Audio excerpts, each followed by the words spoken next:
지금 1, 2권을 했고 3권이 들어가면서 보면은 이제 회로 문제가 뭐 이렇게 만약에 유전체 뭐 판상고체 유전체 직렬로 된 경우에 저런 파괴의 특성을 설명하라. 이거 굉장히 어려운 겁니다. 이건 고전압에 이 대학원에서 하는 거예요. 예?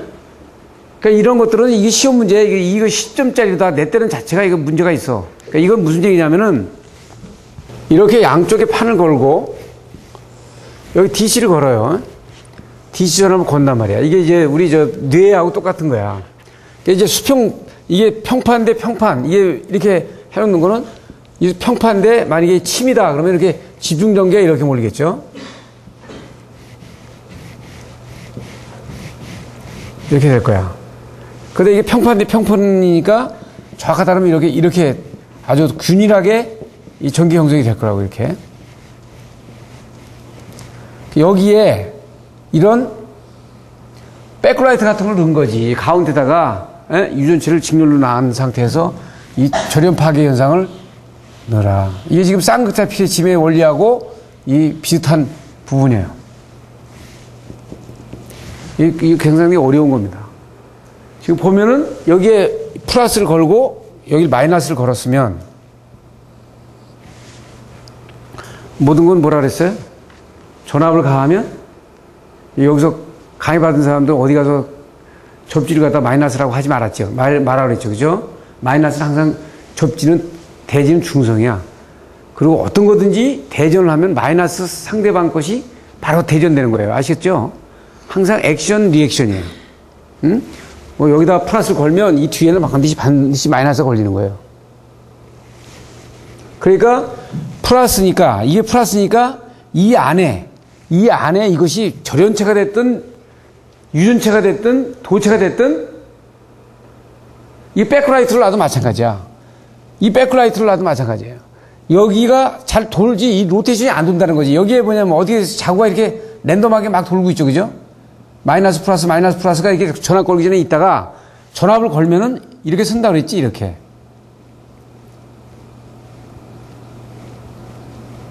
에? 그래서 이게 플러스니까 이게 마이너스가 되고 이게 플러스가 되고 마이너스가 되고 플러스가 되고 마이너스가 되고 플러스가 되고 마이너스 플러스 이렇게 되는 거지. 결과적으로 이 플러스가 맨 밑에 와 있죠. 그죠? 결과적으로 여기 있는 플러스를 맨 끝으로 갖다 놨죠. 그지? 여기 마이너스가 맨 위로 갔죠. 그죠? 그렇죠? 이렇게 서서 여기서 전자가 이렇게 이동을 하는 거야. 이게 절연 파괴가 되는 거야. 이게 만약에 안 돈다. 안 돌면은 옆면 방전을 해야 된다. 하겠지. 이렇게 하는 수밖에 없지. 이 안에서 안 돌면. 그리고 만약에 안에 보이드가 있다. 안에 구멍이 있어, 구멍이. 이 제작 과정에서 잘못돼가지고 여기 구멍이 이렇게 났어요. 구멍이 났으면은 마이너스 플러스니까 이쪽이 마이너스가 되겠지. 그래, 안 그래요? 그리고 여기 플러스가 되겠지. 이 공기 안에 조그만 공기 안에도 여러 가지 분자가 있을 거 아니에요. 그러면은 여기 마이너스가 이쪽으로 왔고 여기 플러스가 이쪽으로 왔죠. 그죠? 여기서 어떻게 돼요? 내부에서 방전이 일어나는 거예요. 방전이 일어나면서 저기를 이렇게 균일하게 조금씩 이제 파고 들어가. 그러니까 이런 것들은 지금 보시면은 버리는 문제야. 이거 이렇게 와서 이제 이렇게 문제가 쭉 나오잖아요. 그럼 이것들은 이제 저게는 버리는 문제예요. 그런데 지금 보시면은 저 앞에서도 얘기했지만 R을 변화시킬 때 이게 뭐 쉽지 않은 문제라 했어. 왜냐면은 이게 회로에서 벌써 변화시킬 때 최대 전력을 구해라 그랬으니까 벌써 이거는 전압이라고 여기다 표시를 직류라고 교류라고 안 했지만 교류죠. 그죠? 최대 전력이니까 미분을 한번 돌려야 돼. 똑같아, 이것도. 아시겠어요? 그러니까 수험, 이렇게 채점자가 딱 나눠놓고 여기 10점 줬어요? 여기 10점이 굉장히 낮은 거예요. 그러니까 이런 것들을 만약에 쓴다면, 쓴다고 하면은 이거 10점짜리라면은 이런 거 버려버리지. 이건 그러니까 25점, 30점 줘도 아깝지 않은 문제. 그러니까 제가 봤을 땐 여러분들이 모아서 정리를 하라고 그랬죠. 그죠? 그 다음에 이거는 우리가 단락전류 때 얘기했지. 그래서 단락전류 때 삼상평형으로 나눠놓고 이거를 불평형이면 불평형대로 여기 평형일 때는 여기 제로가 되고 전류가 실제 불평형이 되면 여기 이제 불평형 전류가 이쪽으로 흐르죠. 그래서 평형일 때 요 하나를 딱 띄어 나간 게 일반 단락 전류를 구할 때 태분하는 정리해서 하나 갖고 나가서 얘기한 거랑 똑같죠. 그죠? 그렇게 된 거예요. 그래서 이게 태분하는 정리와 노튼 정리 얘기하는 거, 그 다음에 이거 낸 거에 똑같은 맥락에서 나오는 거예요. 에? 그리고 이제 조명 설비를 보게 되면은 지금 여기는 이제 슬슬 이제 구세대께 좀 나가면서 실제 이제 설계 쪽 가면서 실제 보면은 터널 조명, 공원 조명 이게 조명 문제가 조금 어떻게 나가요? 약간 패션하게 나간다고 이렇게 아시겠어요? 그러니까 이 조명 문제가 요새는 어디로 보는 거예요? 이제 LED 조명 이거 반드시 봐야지. 요새 이제 LED 조명, 경관 조명, 그 다음에 미술관 조명, 박물관 조명 이런 것들은 반드시 보고 나가야 돼요.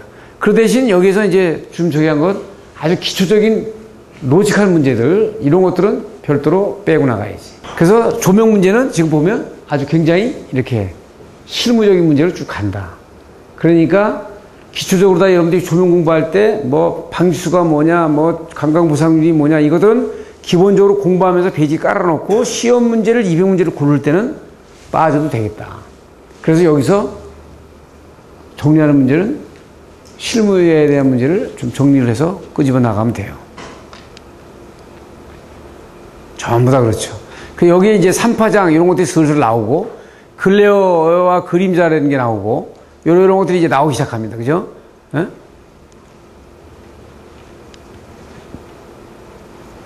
그 다음에 이제 저 조광용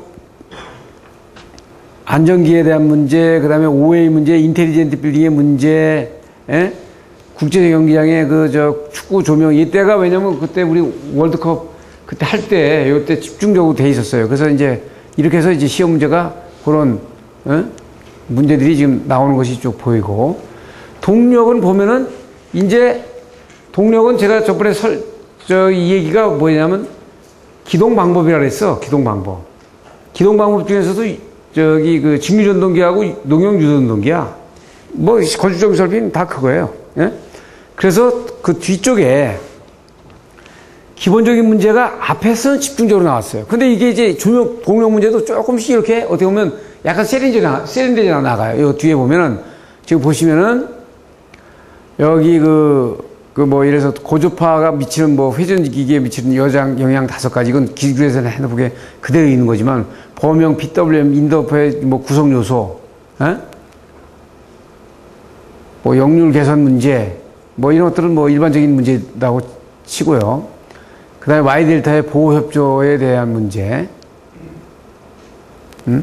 리액터 기동의 컨트롤프와 기동 장치의 원리를 설명하고 탭전압에 따른 전류 토크 설명을 해라.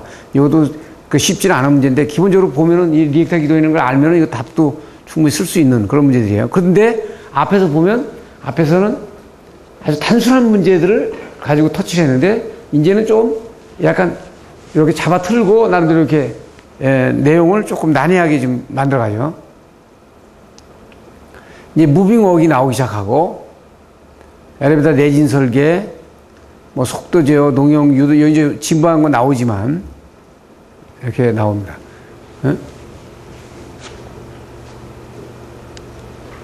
그 다음에 이제 수변 설비 여기에서 나오는데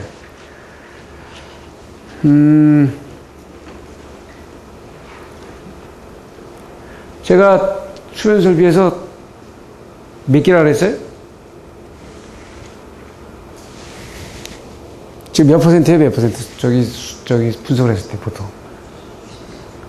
70%죠? 70%. 그러니까 그 70%의 저기를 어떻게 할 거냐? 70%에 대한 저기를 어떻게 할 거냐? 여기에 다 있어. 그래서 요번에 200문제 만들 때는 제가 여기서 문제에서 그냥 고르기만 하는 게 아니고요. 문제를 세 문제면 세 문제를 또 하나로 다 이렇게 딱 묶어서 새로운 문제를 이렇게 만들어서 이런 식으로 다 해가지고 200문제를 고를 거예요.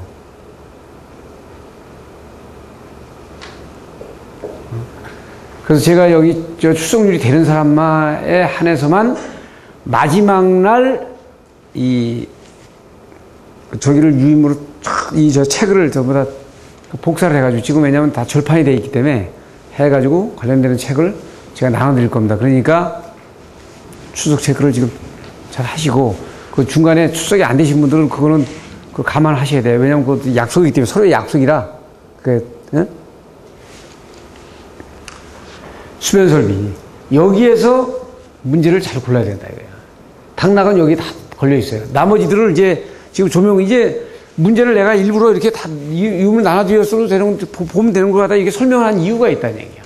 설명을 듣고 나면 이제 감이 어떻게 문제 분석을 해야 될까 하겠다는 것이 여러분들이 이제 감이 올 거예요. 지금 보시면은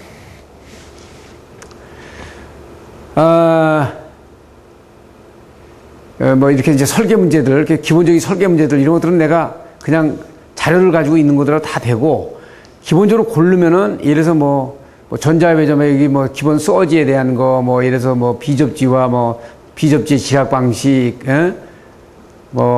전력용 휴주에 이 비대칭 부분 전류에 대한 거는 이게 아주 깊이 들어간 거 아니에요, 그죠? 그 휴주 V12와 전력용 휴지의 차단 용량 결정 시 비대칭분 전류에 의한 영향을 설명하라. 이거 뭐예요? 예를 들어서 설명하면 지금 여러분들이 다 공부를 했는데 이 문제는 뭘 보겠다는 거야? 이 사람이 두 가지를 보려고 그러는 거예요. 두 가지. 그러니까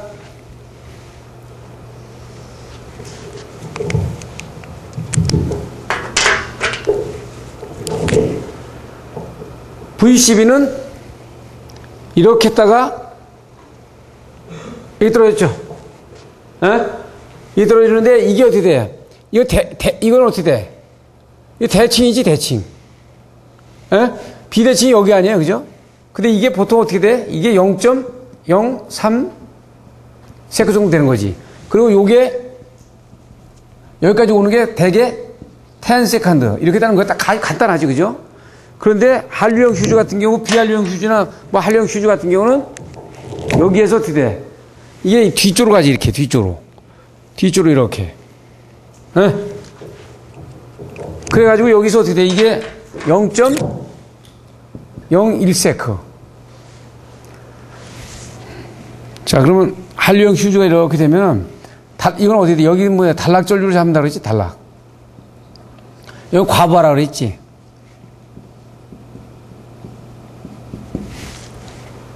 그러면 비대칭대한 부분은 어디예요? 이거지.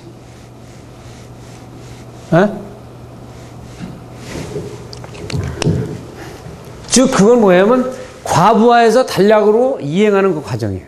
과부하에서 단락으로 이행하는 과정. 그 비대칭에 대한 부분은 잡을 수가 없어. 아시겠어요? 이 비대칭에 대한 부분을 잡을 수가 없어요. 이것을 명령하면 이 한류형 휴즈가 앞으로 나와야 돼. 이제 그래서 이런 문제를 한 문제를 딱 만들면은 그 문제를 가지고 그 대신 내가 그러면 답안지를 다 작성을 해가지고 이런 데 다 주냐. 그냥 달달달 외워라. 그러면 안 되지. 어떻게 하면 예를 들어서 보시면 휴지의 이 문제 뭐 이렇게 한다고 그래. 그러면은 문제를 어떻게 해야 돼요? 예를 들어서 보세요.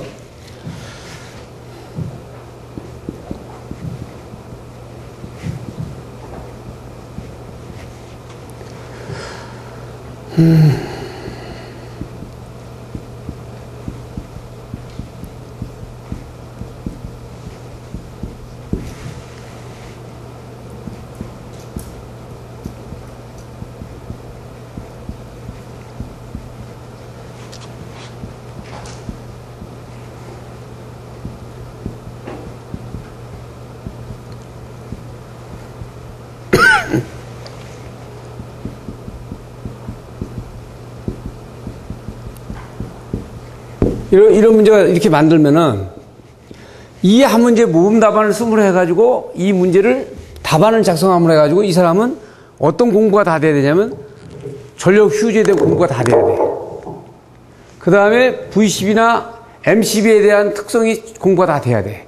그 다음에 이것을 조합하는 게 다 돼야 돼. 세 개가 돼야 돼요. 자, 보시면, 그러면 이런 문제는 관여도 시험 문제에 있냐? 없어. 없다고요. 아시겠어요? 그럼 제가 문제를 어떻게 만드냐? 이렇게 만든다고. 관여도 시험 문제 없지. 그런데 이렇게 대한 문제를 만든 문제를 여러분들이 딱 그러면 이게 답안이 시험 문제가 몇 개 모아져야 되겠어요? 이런 모음 답안이 되면 관여도 시험 문제는 여러 개 나와 있겠지, 그죠? 한류형 휴지, 전력 휴지 나와 있잖아. V10에 대한 게 나와 있지. 그럼 이런 조합에 대한 게 나와 있지. 그러면 답안지를 3개에서 5개 정도로 모으면 되겠죠? 아, 그래, 안 그래요? 모으면 되죠? 모아서 불필요한 부분 잘라내고 딱 잡으면 되겠지, 그죠? 그건 여러분들 몫이야.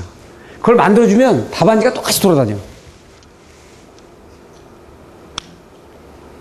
그래, 아이고, 원장님, 그것까지 다 해주시죠. 그거면,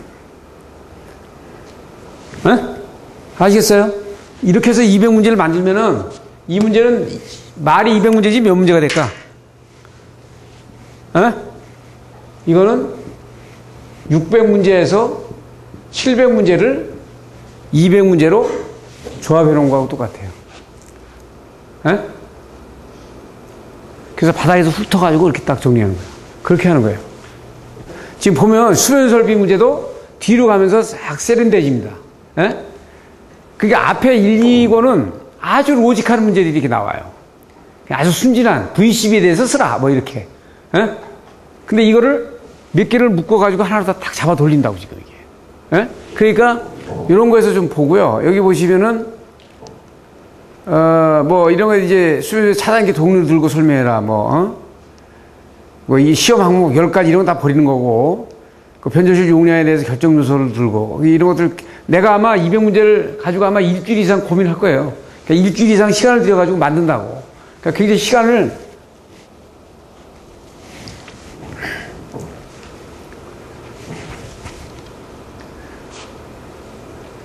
보시고, 여기 이제 뭐, 이런 것들은 여기 다 들어가 있는 거지. 여기 그 단점 그 다음에 뭐 덕트공사 할 때, 한류형 CLA 뭐 저항에 대한 거, 주요기기 선정 시에 용량과 정격을 써라. 이게 쉽지 않지. 단선 교수도 다 그리고. 근데 이게 설계한 사람들은 아주 그냥 아주 일반적인 상황이에요. 왜냐면 4000kVA 이런 거에서 뭐 5000kVA는 뭐 하도 많이 설계를 하니까 단선교수 스켈레톤 그리고 그다음에 거기다 그 용량 다 집어넣는 거는 그냥 눈 감고도 할 수 있는 문제들이에요. 근데 이제 설계 안 한 사람들은 이런 게 이제 여기서 이제 걸려 넘어지지. 안 되죠. 일반적인 문제들이고, 이것도 이제 그때 한참 나왔던 문제들이에요. 그 단락전류 때 뭐 산주지 검토해야 될 사항을 설명하고, 사고전류에 나타나는 전류의 종류와 단락전류 산주지 산연을 하는 거, 이건 아주 그냥 그대로 우리가 제가 공부 가르쳐준 그대로 나왔잖아. 그러니까 이런 것들이 이제, 아주 좋은 문제들을, 내가 가르쳐서 좋은 문제가 아니고, 여기 보면 이제 SF6 가스 차단기에 대한 거, 투스텝으로 해가지고 이제, 이걸 좀 만들어라. 그 다음에 고압 콘덴사 및 설치 및 내부 고장에 대해서 쓰라. 이것도 아주 상당히 괜찮은 문제예요. 왜냐면 콘덴사의 일반적인 진부한 문제인데, 이 콘덴사를 알고 그 다음에 뒤로 넘어가야 되기 때문에, 이 고장 전류 이제 계산 방법. 변압기 병렬 운전, 차단기, 뭐 순시 전력 그대로 쭉 나오죠. 단락 전류 억지 대책, 누설 전류 뭐 이렇게 무효 전력 스태틱 볼테이지 컨트롤 시스템이거든. 이게 스태틱 정지형 보상기 뭐 이런 종인데, 고적파 영향, 전력용 사이레스타, 뭐 노이즈 방지 뭐 쭉 나오죠. 그러면서 이제 낙뢰, 뭐 피레 이런 것들이 이제 접지가 조금 이제 이렇게 좀 패션하게 나갈 거라고. 여기 보면은 이제 뭐 접지 저항의 저감 대책에 환경 대책에 쓰라. 뭐 페란티 효과로 인한 수변 설비의 사고 사례를 들어라. 전력용 콘덴사의 개폐시 현상. 단락 전류 억제 중 계통 연계기에 대해서 설명하라. 뭐 이런 게 이제, 이런 것이 10점짜리로 해서 나왔지만, 이 퍼센트 임피던스에 설명하고 전력 설비에 미치는 영향에 대해서 써라. 이게 아주 좋은 문제들이죠. 여기 보면은 예를 들어서 단락 전류 억제 중 계통 연계기에 대해서 설명하죠. 이런 게 10점짜리 나왔는데 이런 문제들은 이제 버리는 문제인데 실제 이건 왜 냈을까? 계통 연계기에 대해서 써라. 그러면 저거 답을 여러분들이 어떻게 써야 돼? 우리 저 기술계산 핸드북에 다 나와 있는 거예요. 이거는 10점짜리면 시간이 없잖아요. 10문제 중에서 쓰는 문제들 아니에요. 예를 들어서. 막 25분, 30분에 쓰는 거 아니잖아. 그럼 답 해가지고 어떻게 써요? 국내에서 사용 안 하는 방법이다. 이렇게 하는 거예요. 알겠어요? 국내에서는 계통연계기 사용 안 하는 방법이다. 종류로서는 단락전류를 줄이는 방법은 용량을 줄이고, 변압기 용량을 줄이고, 퍼센트 임피던스가 높은 변압기나 전선을 쓰고, 차단기를 쓰고, 경관을 길게 하고, 이렇게 할 수 있다. 그런데 계통 연결기도 방법은 모색할 수 있다. 단락이 생겼을 때만 임피던스 조정이다. 이 정도로서 끝나는 거예요. 아시겠어요? 그러면 답안 찾점하는 사람이, 근데 계통 연결기는 이래가지고 이게 장점이 이렇고 여기 뭐 이렇게 좋은 게 되고 뭐 그러면 되지도 않는 걸 잠깐 쓰고 있구나. 그래가지고 그게 안 가지. 똑같은 내용을 쓰더라고 그러다. 이제 이런 문제들, 이게 이제 그렇죠. 전력용 휴즈 선정 조건도 나오고 다 차단기 5개 나오죠.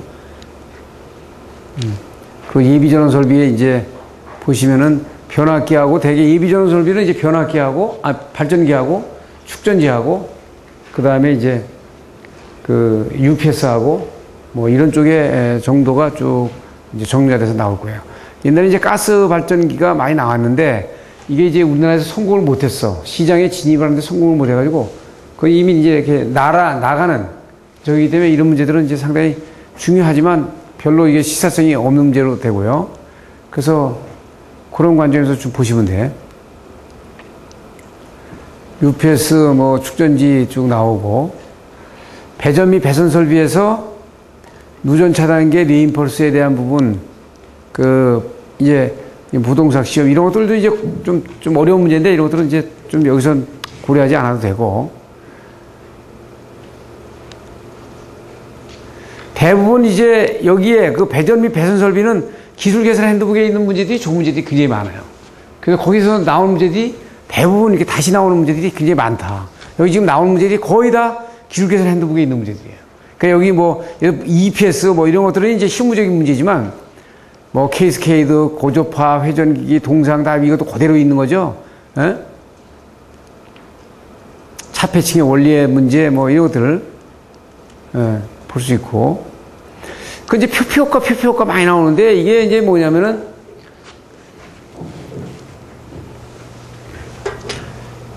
페널티 이펙트하고 표피효과가 이제 같은 맥락으로 가는데 실제 전류에 이렇게 전류가 이제 만약에 100A다 그러면 만약에 2A짜리가 100개가 이렇게 가는 거랑 똑같거든요.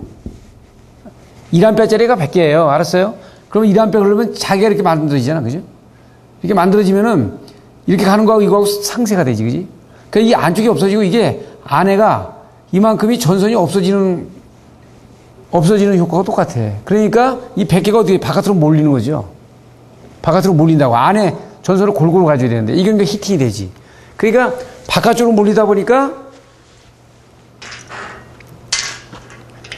전선 용량에 비해서 상당히 히팅이 빠르게 되고 전선 단위 면적당의 전류 송전 부하 밀도가 떨어지고 그러니까 전선이 갈수록 굉장히 효율이 높고 전선이 두꺼울수록 효율이 떨어지고 그러니까 어떻게 되냐면 이게 케이블에서 바깥에 히팅이 돼가지고 발열이 돼가지고 옆에 케이블들과의 단락 사고라든지 이런 쪽으로 많이 그 사고가 진동이 되고 이런 부분들이 많이 보이죠.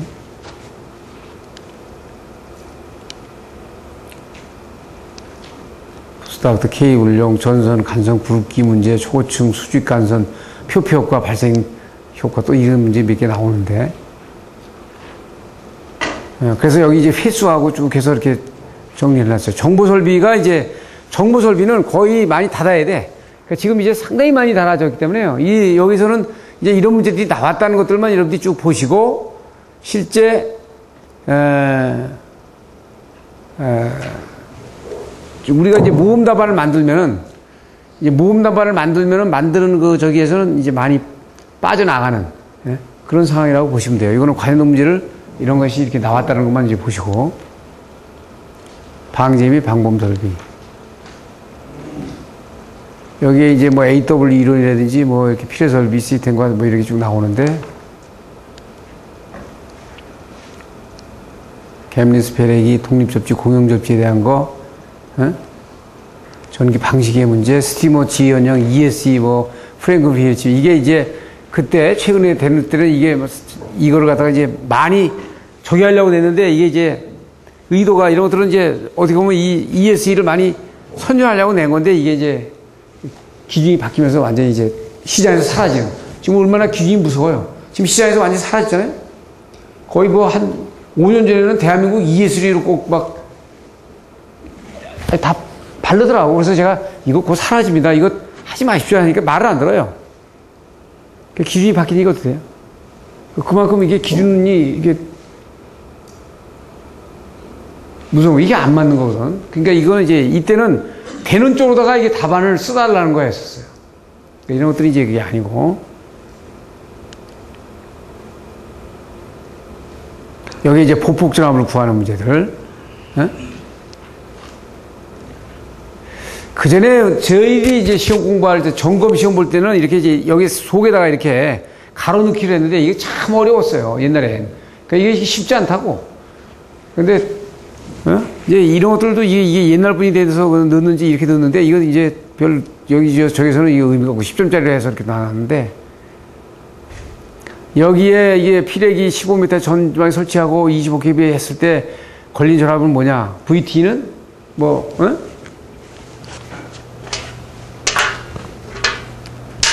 VT는 VP에 플러스 EUS에 뭐 V인가 뭐 이렇게 나오죠? 이 식에다 넣으라는 거거든. 그러니까 이제,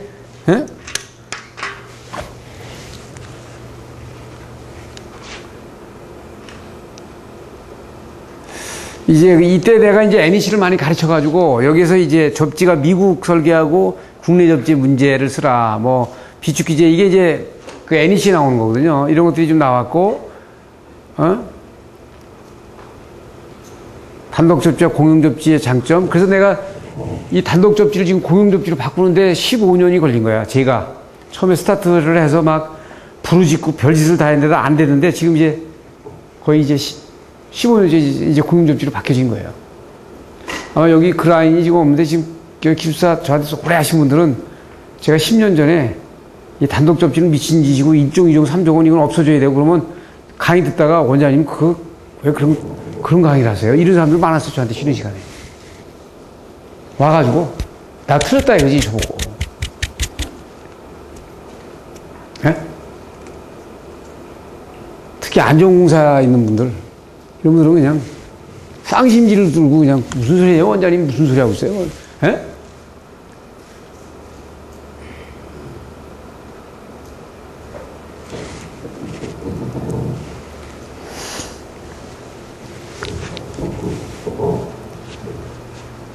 지금 요새 우리 사무실에서 보니까 GV로다가 얼마나 접지선을 머리다가 박아놨는지 모두로 GV를 돈을 들여서 비싸게 그냥 나동선으로 다 하지. 나동선으로 바꾸면 현장에서 크레임이 걸린대요. 감독관이고 시공하는 사람이고 왜 GV로 파란 전선이 내려가야 되는데 왜 그냥 나동선으로 다 가냐. 땅에 들어가는 거 어차피 그냥 나동선으로 하면 되지. 뭘 파란 전선으로 해. 예? 그것도 한 몇 년 더 걸릴 것 같아. 한 5년은 더 걸려요. 예? 그러니까 유럽이나 이런 데 가보면 독일이나 뭐 전부 다 나동선으로 돼 있는데 대한민국만 GV거든요. 일본하고. 예? 돈들이요. 쓸데없어. 예? 그 사실을 갖다 얘기를 해주는데도 많이 배운 사람이나 적게 배운 사람이나 똑같아. 그냥 여기다 그냥 들어 부어가지고요. 그러니까 그걸 바꾸는데 이렇게 힘들어.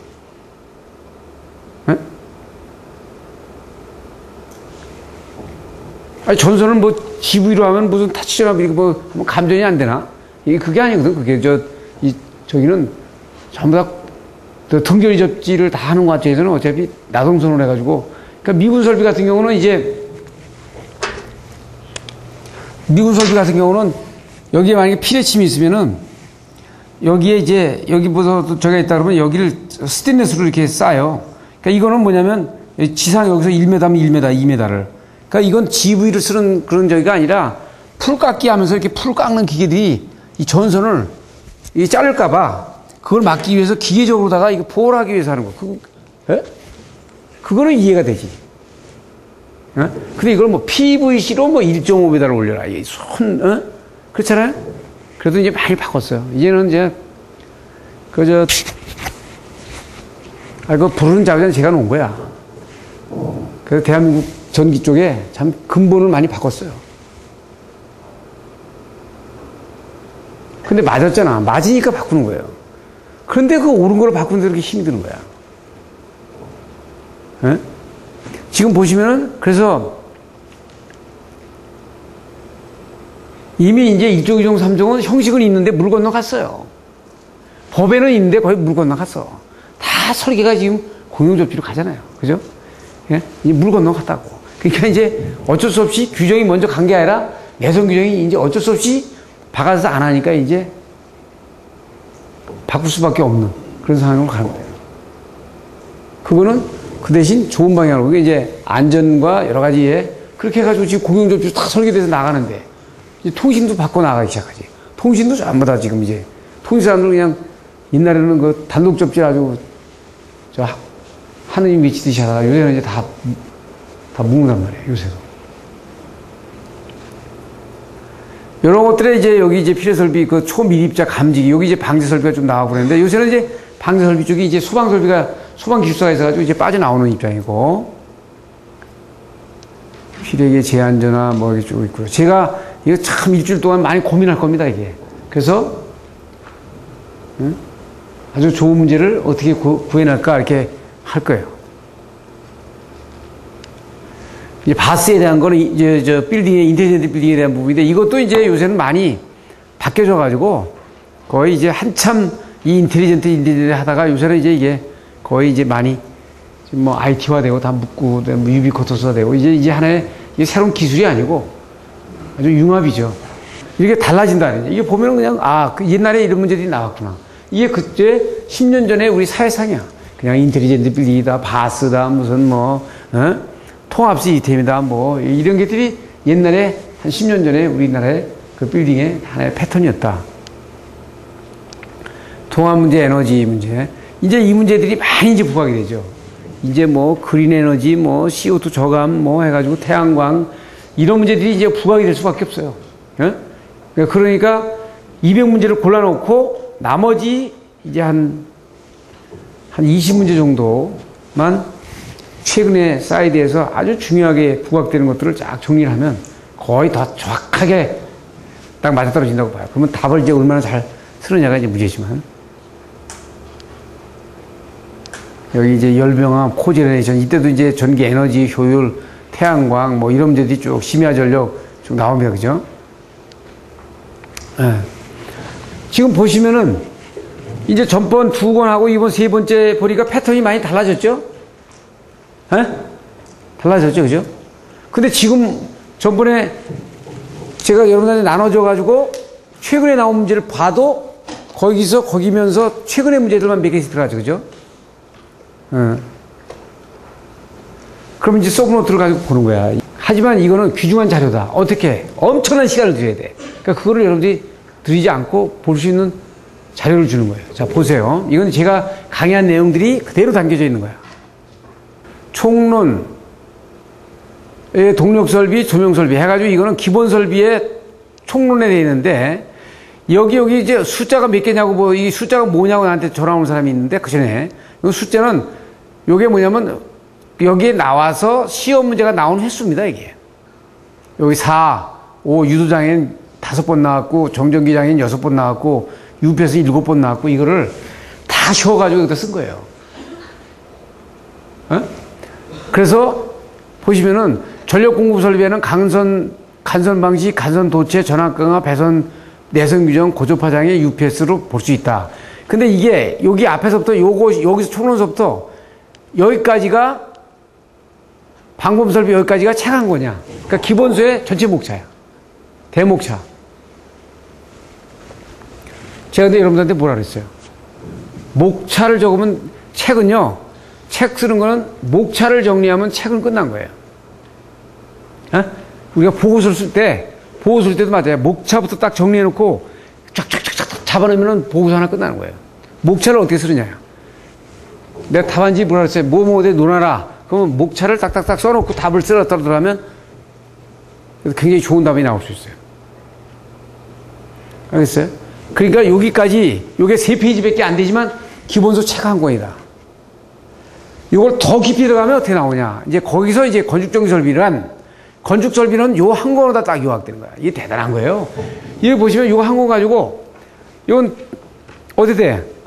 버스를 타거나 지하철을 갈 때 책을 들고 하는 게 아니라 건축정설비라는 건 개요에서 전력 분류해서는 전력설비, 공급설비, 감시설비, 반송설비, 정보설비, 그 다음에 최근에 동향은 쾌적한 환경 조성하고 거기서 이제 건축화 조명, 확대 눈부심, 적정 온도를 제외해주고 정보 통신이 이제 진대되고 OA하고 빌딩 자동화 된다. 요게 그러니 자대고 이걸 그려서 여기다 쓰고 칸 써서 이게 시간이 얼마나 걸리겠어요? 하지만 이게 된 걸 가지고 여러분들이 그대로 건축정비는 이렇게 요약이 되는구나. 이게 한눈에 파악이 될 수 있는 거는 자료로서 굉장히 유용한 자료로 쓸 수 있다. 아시겠어요? 그래서 계획과 이제 기본사상의 성과물에서는 계획의 기본사상, 기본설계 때는 뭐가 들어가야 된다. 실설계 때는 뭐가 들어가야 된다. 그래가지고 시방서와 실설이 된다. 아주 그냥 아주 잘 작성을 해놨죠. 그 다음에 수전 방식에서는 이제, 분류를 해가지고 1회선, 2회선 루프 수전이 있고, 스포트 네트워크에서는 이렇게 나온다. 그래서 스포트 네트워크는 또 구체적으로 더 깊게 보면 개요와 구성기기 보호협조에서 이렇게 나온다. 이게 왜냐면 그때는 스포트 네트워크 시스템이 시험 문제 나오니까 일반적으로 이거는 간단하니까 이걸 앞에서 딱 놔놓고는 아주 중요한 거를 딱 부각을 해가지고 강의한 그대로 내용을 그대로 딱 정리한 거예요.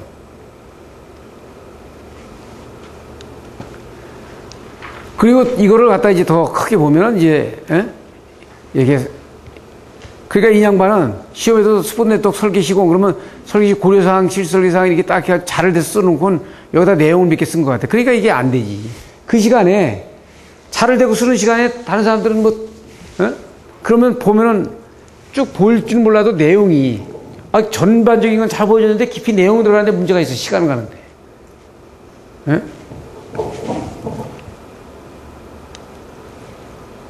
변압기 절연 방식, 개요, 상수에 의한 분류, 그 다음에 절연 방식에 의한 분류, 몰드 변압기 특성, 난연성 이렇게 쭉 있고, 이 몰드 변압기 특성을 또 이렇게 아주, 그러니까 몰드 변압기에 대해 논하라. 그럼 요것만 딱 내놓고 요걸 쓰면 되는 거예요. 그 닭권 변압기 이렇게 쭉 있죠.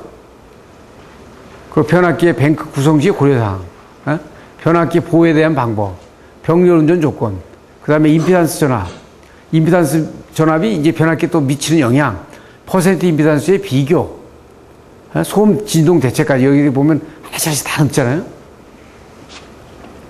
이거 대단한 겁니다. 이거 강의 그대로 한 거예요. 제가 강의를 그 전에 할 때는 어떻게 했냐면 여기서 또 스타트를 해. 스타트를 하면 제가 강의를 쭉 여기서 빼곡하게 적고 또 지우고 적고 하면 그게 한 4번, 5번 갔어요. 그러면 이 내용들을 다 하나씩 다 설명을 했어. 이렇게 저기를 해가지고. 그러고 나서 이렇게 요약을 해주고. 그러니까 그걸 가지고 가서 다시 이렇게 정리를 한 거예요.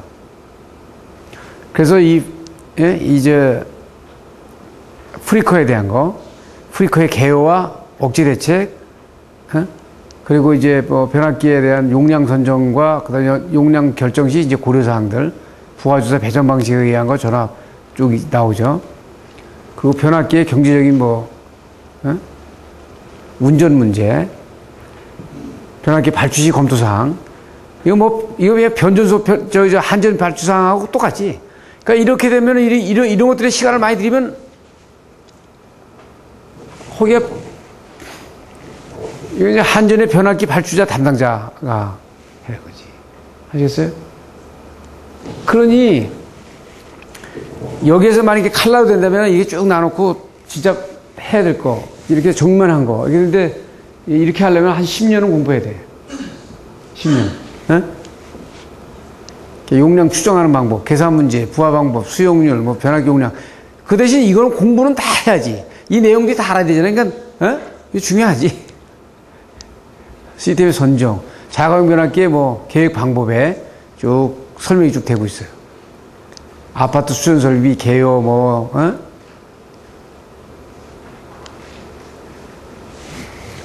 그 다음에 종합운동장에 뭐 수전 설비, 개요 발전 설비 쭉 나오고. 제가 이게 보여드리는 건 뭐냐면, 여러분들 이렇게 이렇게는 할 필요 없다는 거예요. 이거 하지 말라는 거예요. 이 자료를 가지고 그냥 활용을 해. 하는데 여기서 그냥 이렇게 분석해 놓은 표다 그냥 봐서 여러분들이 파악할 내용으로만 보고요. 여기서 정말 많이 나와야 될 부분들은 나중에 이렇게 셀렉션을 해가지고 그 부분만 발췌해도 돼. 그러면 시간을 엄청나게 줄일 수 있다고요. 그죠? 그 여기 뭐 농수산물 무역센터 뭐 이런 것까지 다 나왔잖아요. 그래서 요걸 이제 이렇게 구체적으로 보면은 수변 설비에 이제 저기 할 때 변전시 설치 선정시, 요거 시험 문제 하나야. 그 다음에 변전시 면적과 위치 선정하는 문제, 요것도 시험 문제 하나야. 저 그렇잖아요? 설계 건축상 이것도 시험 문제 하나야. 이거 나온 적이 있습니다. 이렇게 다. 그러니까 이게 한 문제야. 한 문제 나올 때는 요거만 딱 정리해놓고 딱 들어가면 돼요. 요거 하면, 그런데 이게 이제 이걸 자기가 공부를 해서 이렇게 딱 정리를 하면은 좋은데 그게 참 어려운 거지. 면적과 위치 선정의 문제, 경제적인 합리적인 변화기 선정하는 방법, 그 다음에 복합형 뭐 공동주택, 대형주택 나오죠.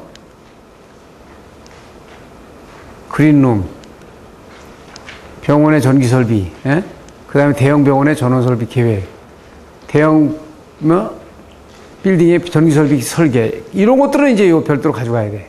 이게 이제 대형 빌딩에 대한 설계가 지금 보면은 어떤 패턴이 계속해서 나오니까 이 앞에 부분에 대한 거는 이런 목차에 대한 전체적인 부분은 이런 부분으로 다 이렇게 이제 설계가 돼서 나가야 된다는 걸 알아야 되니까 이게 중요하죠.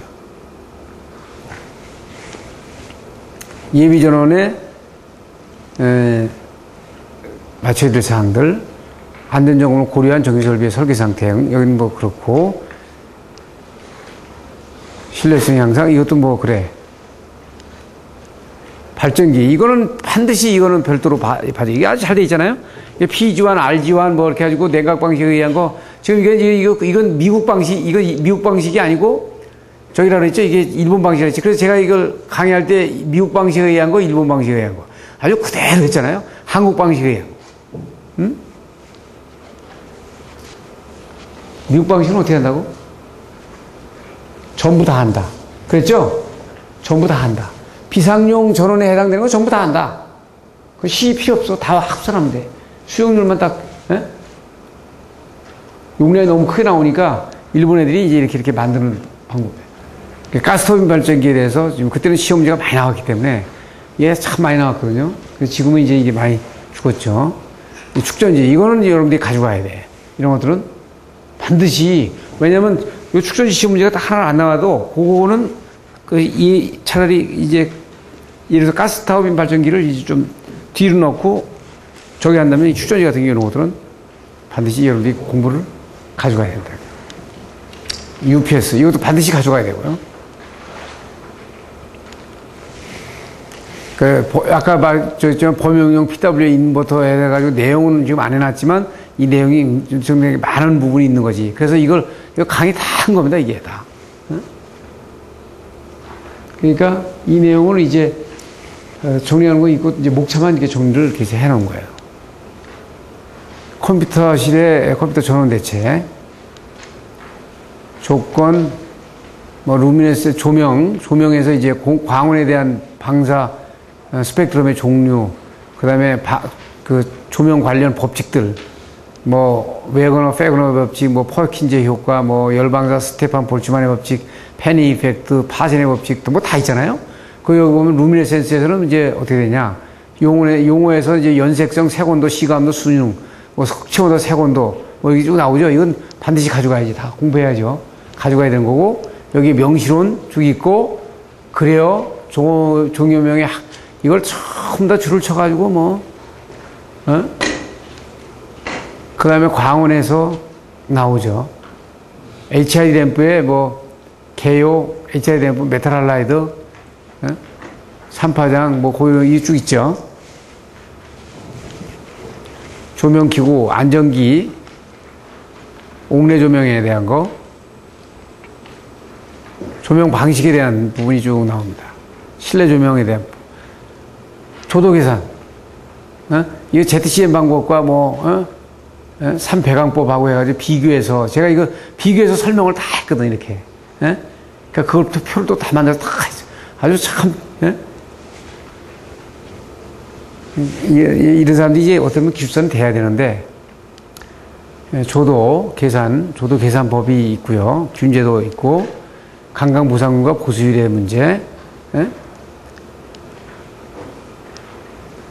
그 강강부상률을 그 다음에 조명률하고 적용하는 방법들, 관계, 조명 제어에 대한 부분. 여기 이제 아직 측광이 이제 조명 단위가 안 나오는데 단위 나오면 이제 나오겠죠. 조명 제어에 대한 부분.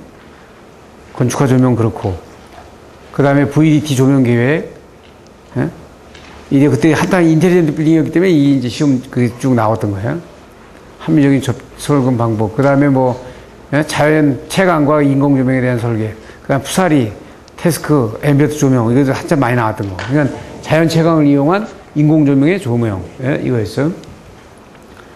조명 설계 검토할 때 사항들. 요거는 반드시 이거는 가져가야 돼요. 조명 설계 시 검토 사항은 이제 이거는 시험 문제가 변하든 안 하든 이건 반드시 설계 들어갈 때 반드시 들어가야 되는 부분이라 이런 것들이 이제 아주 잘 정리가 된 겁니다. 실내 경기장 조명 뭐 이거 보시고. 그 다음 대형 경기장의 무정전 전화 방안. 이게 뭐 내용을 터널 조명, 터널 입구. 이것도 이제 상당히 요새 좀 정리하면서 보면 공부하면서 보면 이거 유용하게 쓸 수 있는 자료들입니다. 자동차, 가로등, 설계에 대한 부분이 나오죠. 그래서 여기에 보면 도로 조명에 이게 휘도 뭐 나오는데 이게 굉장히 유용한 자료입니다. 요새 도로 조명에 나오는 문제는 이건 반드시 나오는 문제들이지.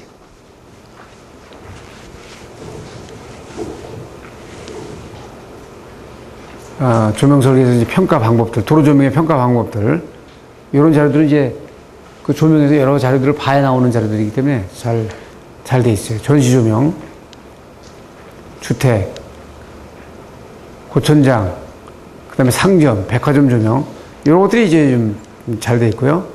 오피스, 학교, 병원, 호텔. 여기에서는 이제 조명에서 이 실무 문제들이 여기 지금 정리하는 것들이 좀 여러분들이 좀 쓸 수 있는 문제들이 상당히 많이 나오는 문제들이에요. 레스토랑, 공항.